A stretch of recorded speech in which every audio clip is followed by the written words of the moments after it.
Good morning, happy Friday.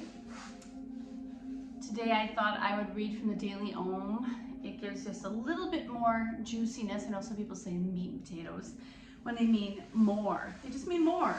And so today the reading is Your Own Subversion, Overcoming Self-Sabotage.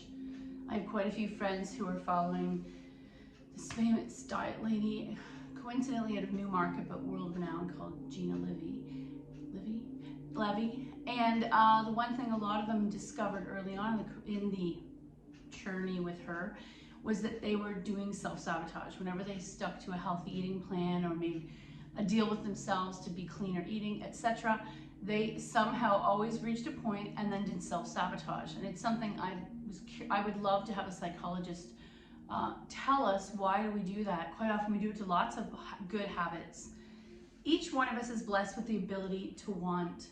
Some desire to achieve financial success, some to change the world, and others simply to change themselves for the better. Each one of us has the power to make what we want a reality. Often, however, we subtly undermine our own efforts by refusing support, adopting an air of ambivalence, overcommitting, being indecisive, or listening to our doubts. These are all forms of self-sabotage. And some people do it in relationships, jobs, like I said, healthy life goals they have. Sometimes it's not a deficiency of desire, intelligence, skill, or the effort is holding you back, but an internal tug of war based on fear. What if it does work out? That is our fear. You know what you want from life, but consciously or subconsciously you get in the way of your own efforts. There is a conflict between your desires and your feelings of worth and entitlement. Self-sabotaging behavior can affect your motivation and your drive. You may drown your own strong desires in television, food, avoid facing potentially challenging situations, or simply retreat inwards and give up. Accepting challenges, growing, making tough decisions, and working hard can seem truly frightening. It's easier to continue doing what's comfortable, what you already know. We don't like change, what you've always done. But the more you turn away from the means to achieve these dreams, the more your self-esteem and confidence is damaged. And then it's sort of like digging a hole. Each time it's a little bit higher to come on out of that hole. In that way, self-sabotage is cyclical. You shy away from going after what you want and then believe that you will lack the ability to get it. Chicken and egg. Self-sabotage can inspire feelings of depression, frustration, discouragement, and even anger because you're working against yourself. If you feel that you have hindered your own efforts, remember and write down the times when you did so. So maybe think back to when the things that you wanted you self-sabotaged, and maybe you can see a commonality eventually, or maybe there's a certain kind of year it always happens. Do not use information to judge yourself. Instead, try to avoid similarly self-sabotaging in the future, so look for that pattern. Recognize that all worthwhile goals take patience, organization, work, and a measure of confidence. Self-sabotage nearly always comes from feelings of inadequacy or undeservedness. And of course, a psychologist would have a field day and tell you this all goes back to your childhood. But those feelings can be overcome by giving yourself an extra portion of nurturing, love, and when you're working out a problem or formulating a long-term plan. All desires are special and valued, and learn to overcome self-sabotage. It's an important part of achieving what you want. So that was more vague. I'm sure if it was a very specific thing that you keep self-sabotaging, you would need more specific guidance. Today I wanted to work with things that open the upper chest, which ultimately facilitate or help the upper back, which tends to it actually gets tight, but it comes from the process of overstretching it. In this world, we are always slumped forward. Even when I'm sleeping, I'm in a fetal position. We want to find a way to open up and bring that natural S-curve back to the back instead of constantly hunched forward. So we're going to look at ways to open this way, and some of it is using upper body strength, which a lot of us shy away from, especially for reverse plank, reverse tabletop, and those are two I really actually want to focus on. We're going to come to the mat and do some floor work first.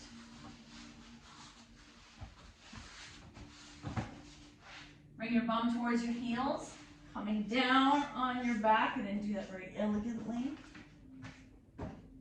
Arms by your side, palms turned up, and I like to move around side to side a little to get the lower back to release and surrender to the mat. few breaths in and out through the nose. Arms are pretty close to the body, and I really want you to notice what's happening in your upper back, the place behind your heart. It might mean opening the shoulders a little wider, soft T with the arms.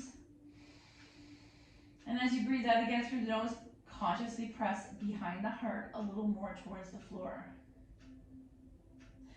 As you press the back body to the floor, notice what's happening in the front. And quite often I notice hip flexor tugging. You need to maybe focus on the belly a little, engage the core slightly. Gently press the lower back down, and what kind of tugging happens in your abdomen as a result. And you can heel toe your feet wide for a moment. Tiny windshield wiper.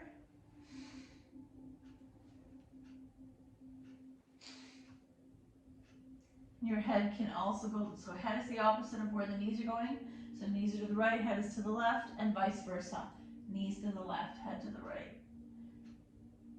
Coming back to center, bring the legs close together, arms by your side, feet pressed down, and lift your bum up 1 inch. Tiny bridge, and just notice where's the effort coming from today. Exhale down. Release. Feet root, palms root, shoulders root. I'm just going to lift my bum just a little and exhale down. Now bringing your knees to your chest. Pull those thighs into your belly. We're not going to rock side to side. And one more time, we're noticing the entire spine and the ribs pressing into the floor.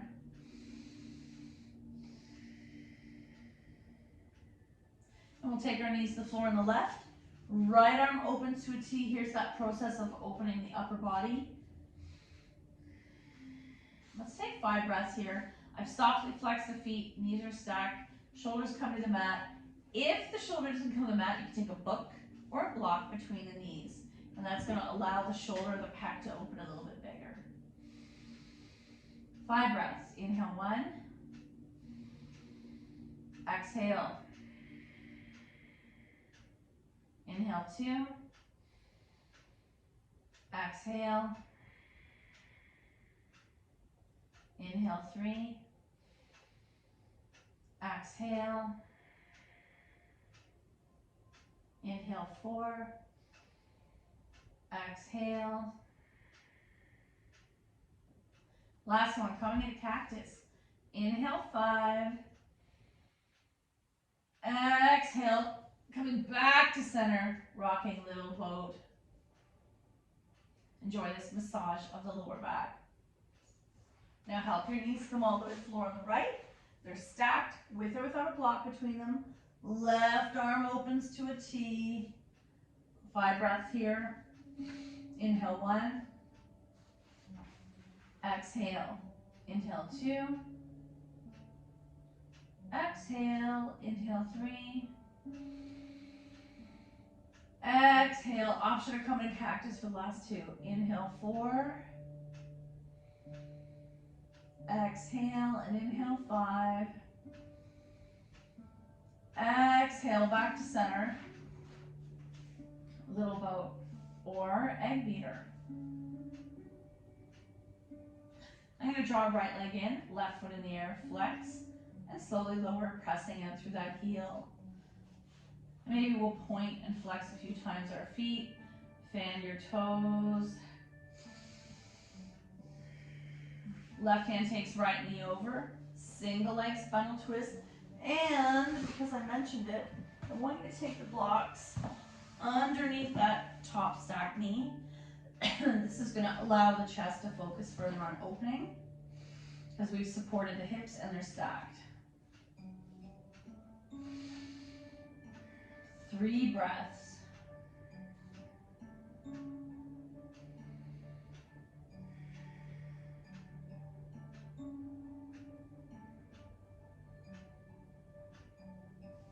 Back to center. Little boat. Let's take those blocks. Actually, sorry. Move the blocks to the other side.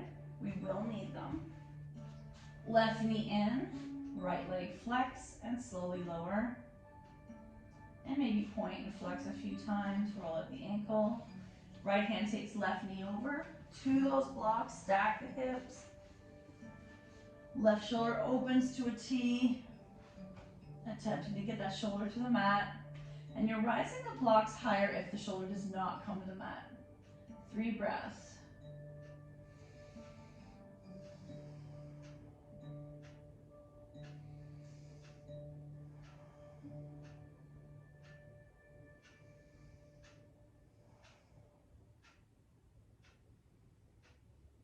And then back to center.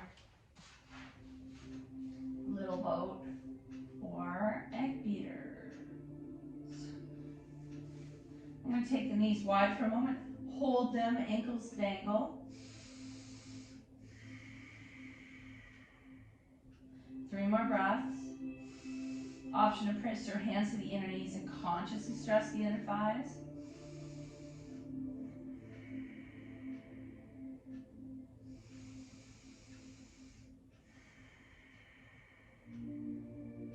And let's close the legs, feet in the air, point and flex. Really stretch out the hamstring through the action of the feet. I might even take my hands behind my head. Point and flex, fan the toes, roll out those ankles. Legs wide and let it just happen naturally. Let's take 5 breaths here. Inhale 1. Exhale. Inhale 2. Exhale. Inhale 3. Exhale. Inhale 4. Exhale and inhale 5. Exhale, legs together. Find your strap. Right leg's up, left leg flexes and lowers out of the way. And I'll give a little bit of love to this right leg. Point and flex. Roll out the ankle, massage your hamstring. Taking the strap to the ball of the right foot, we want to give this leg a little bit more love. So you might press your heel to the sky while you're pulling down the strap. I feel that all the way into the groin. I do have people who are even hypermobile or flexible asking, how can I stretch the groin? Option to stay here or stir the leg in tiny circles.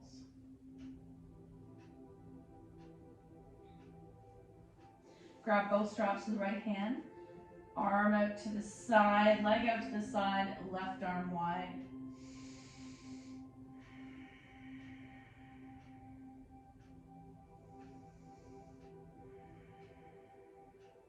Leg to the sky, strap on the other hand, and across the midline. Remember, you always have a choice, a little or all the way. 1 more chest opener.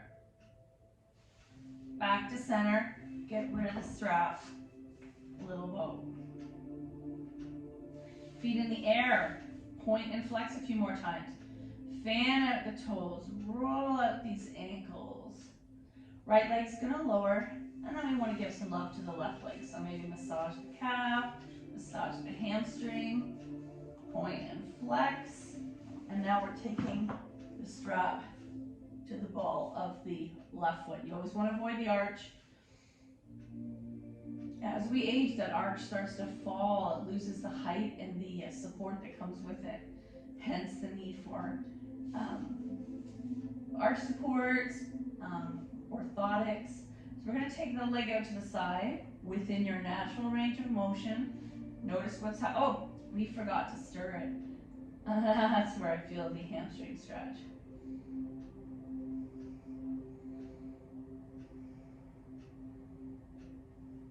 Both straps in the left hand. Take that leg out to the side and pause. You do not want to go so far out that the right side tips. That's really important. So we're staying stable and balanced on the right side. Left leg and gravity is doing the work.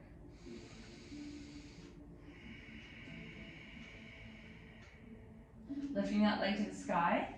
Switching into the right hand. You're going to go across the midline or eventually all the way over. Back to center, get rid of the strap. Little boat. Egg beaters. I'm going to keep those knees wide, your choice staying here or hands come down the shins. Pull it in. And then option to come into setup for happy baby. Hands behind the thighs. Coming into full happy baby. And choosing stillness or rocking side to side. So I did a class myself the other day, a seniors class, and I'm just curious what it's like to be a student again once in a while. And there was no mention of what the poses we were going into, just lots of description. So I wasn't even able to enjoy the yoga class because I like to mix description with the name so you know where you're going. Sort of like reading a roadmap. You kind of want to know where you're going before you get in the car. Soles of the feet together, option to bind.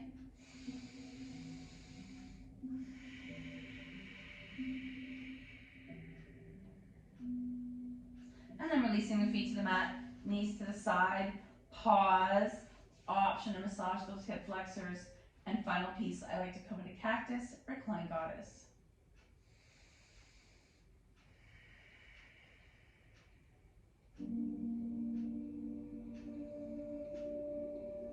Close the legs, keep the arms in cactus, feet in the air, and let's point and flex once more, roll up the ankles. Legs wide once more. Does that feel a little easier than when we began? Close the legs, no hands. Can you thread the needle, no hands? So left knee's gonna bend, right ankle flexes onto left knee, right knee opens, pull it in, no hands. Option to come to the left, center, and go to twist to the right. Oh yeah. Back and forth. Some of you can even get this foot to the mat. And then right knee over to the floor. Back to center. Shake it out. No hands. Last side. Right knee bends. Left foot flexes onto right knee. Imagine you're pulling it in. No hands. Flex. Choosing to stay here or rock side to side. Wow, my dominant side is so much tighter. And then shake it out. We're going to roll into a ball on our side. And let's take 2 breaths with your eyes closed. Just enjoying this side child's pose, fetal position.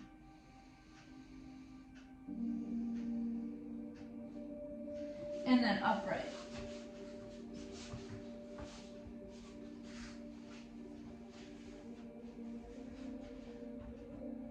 Tuck your toes, press the bum back.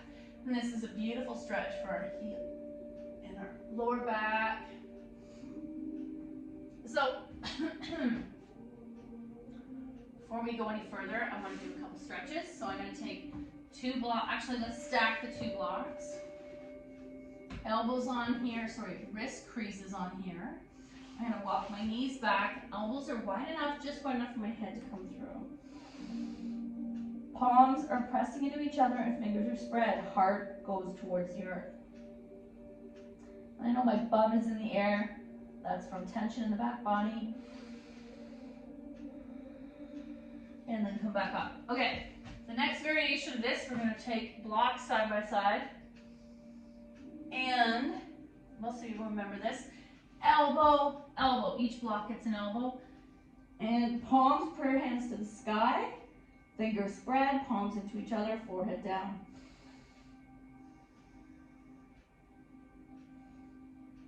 Option to take those thumbs that are pressed together towards the back of your neck. Heart presses to the earth.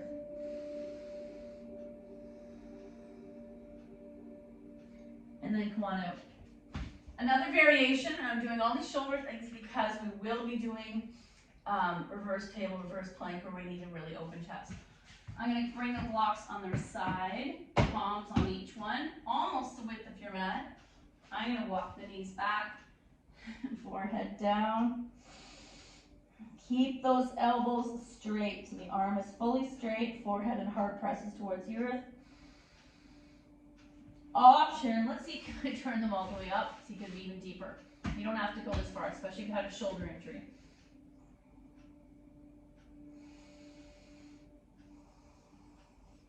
And then come on out. Nice work. Let's go back to our cat-cow. So I take cat hair off my mat. So coming into tabletop, Looking up, engage the core, turning into cat. Inhale, cow. Exhale, cat. Inhale, cow. Exhale, cat. And once more, coming back to cow. So while we're here, we want to work with opening the chest and the shoulders, which are going to help reverse plank, reverse plow. Left arm's going to be nice and strong. Left palm's on the mat. Right arm, flex out to a T. And I'm going to twist as high as I go. So today it might be here. We're going to do this 3 times, might like this. Or some of you may be open and stacked. So, right hand tented. Inhale, look at the hand going all the way up to the sky and come back down. 2 more. Inhale, hand, flex. And come back down. And 1 more time. Flex, look at your hand. Your eyes are getting some workout too. Not that this is a workout. Hands down. Arm behind the left arm, thread the needle. So left arm bent at a right angle.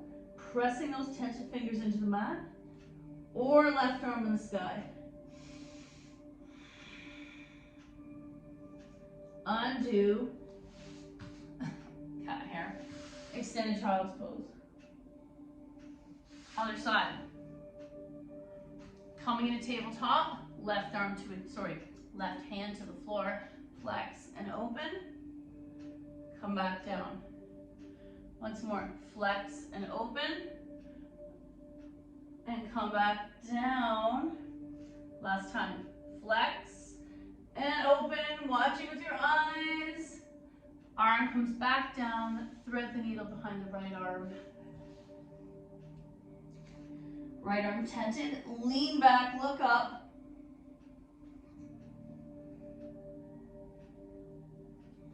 Undo, extended child's pose. 1 more time. Prayer hands in the air behind your head. Heart to the earth. This time we're not using blocks.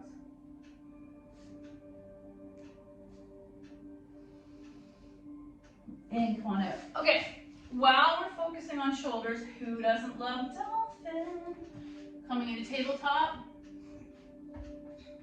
Arms into Sphinx. Bum in the air, tuck your toes, and your choice. You're either looking between the hands or looking down. Listen to your neck. And I might come only 2 inches here. Let's take 2 breaths. Inhale 1. Exhale. Inhale 2. Exhale, release. That can be your dolphin.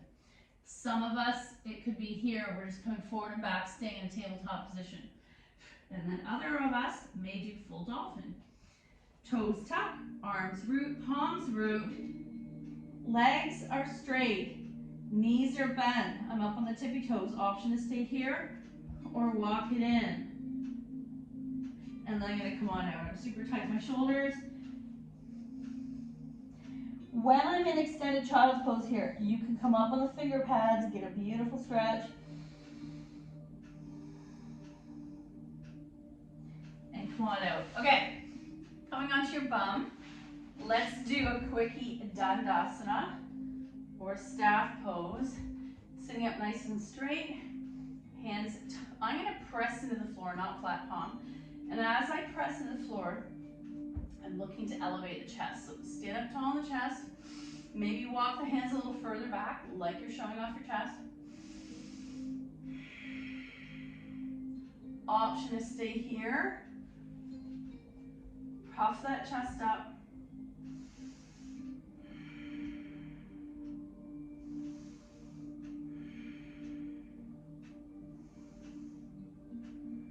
Nice work. Okay, well, you know where we're going with this.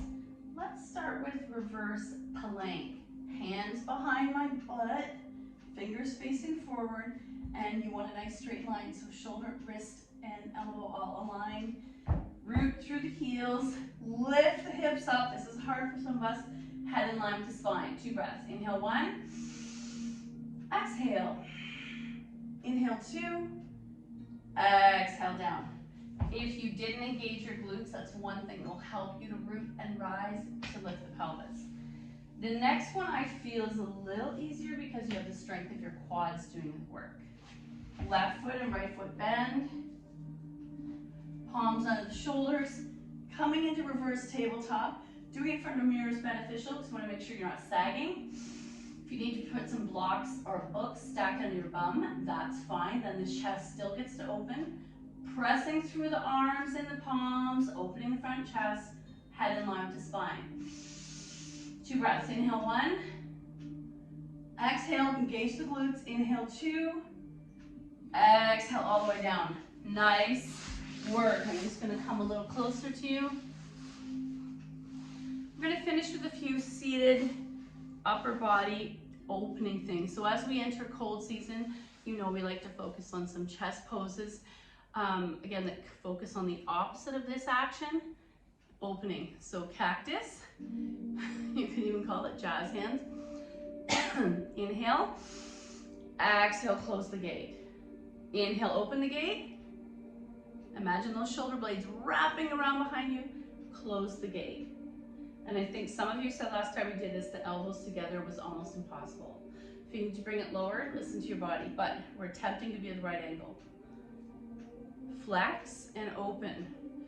Together, open. Together, open.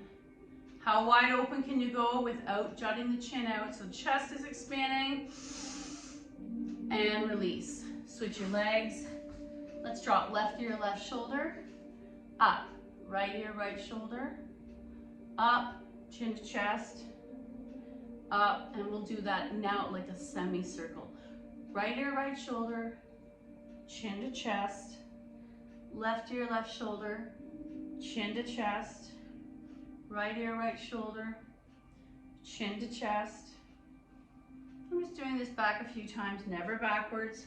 You want to protect the spine, spinal cord, and back to center. We do another variation. Cactus, form the triangle above your head. I can see you, but imagine you're able to do this in your mind's eye. Finger to finger, thumb to thumb. Cactus, arms down to side body without jutting your belly and your chin out. Cactus, triangle. Cactus, side body. Cactus, triangle, and center, washing machine. Oh, usually we do this standing. How does that feel? We're gonna do this for a few breaths.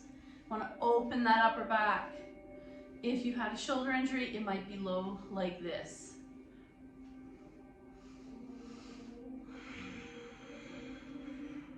And you can look where the upper body's going. Nice work. Good job. Okay, let's close our eyes. 2 breaths to slow it all down. Palms are on your knees, sitting up straight. Inhale 1. Pause. Exhale through the nose. Inhale 2. Pause. Exhale through the nose. Let's do 3 more. Inhale 3. Pause. Exhale through the nose. Inhale 4. Hold it. Exhale 4. And last one. Inhale 5. Exhale. Gently blink your eyes, coming to open attention.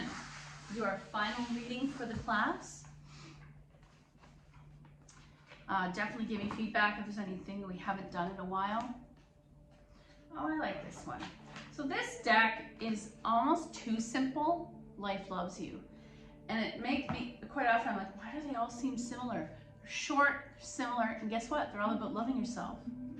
Today, I am willing to love myself. And it's funny because around the edge, someone has written, I really love you, I love you, I really love you. Look in the mirror and say to yourself, I love you. I really love you. Don't be shy. It's just another way of saying life loves you. Because we talk often about how can someone else love you if you walk around as a Debbie Downer and not loving yourself to start. That's the foundation of your house, And all the love you receive comes from your actions and you mirroring or emanating out the love you already had for yourself. Sounds simple, but it's actually one of the hardest things to do in your life. Thank you so much for your effort. Have a beautiful weekend. Namaste.